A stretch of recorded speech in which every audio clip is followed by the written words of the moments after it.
হজযাত্রার চতুর্থ দিনে দুটি উড়ান হজযাত্রীদের নিয়ে কলকাতা বিমানবন্দর থেকে মক্কার উদ্দেশ্যে রওনা দেয়। হজযাত্রীদের শুভেচ্ছা জানাতে উপস্থিত ছিলেন শশী পাঁজা, রাজ্য হজ কমিটির চেয়ারম্যান তথা জঙ্গিপুরের সাংসদ খলিলুর রহমান, মন্ত্রী আখরুজ্জামান, বিহার রাজ্য হজ কমিটির চেয়ারম্যান আব্দুল হক প্রমুখ।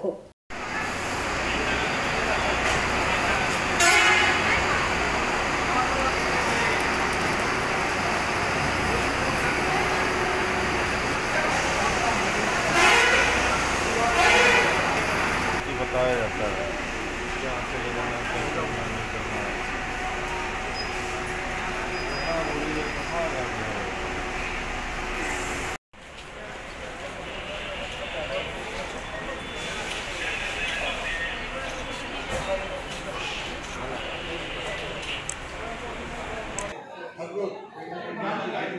बड़ी खुशी की बात है, बहुत अच्छा। ऐसे भी माता दीदी का अच्छा परफॉर्मेंस है।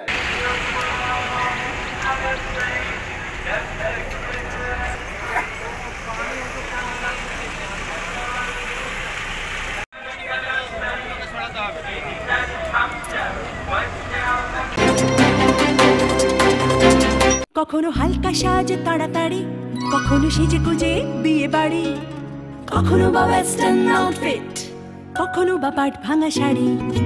যখন যেমন সাজ গয়না তেমনি কোনো অকেশনে, কখনো জাস্ট তেমনি। অঞ্জলি জুয়েলার্স, ঠিক যেমনটা চায় আজকের আধুনিক নারী।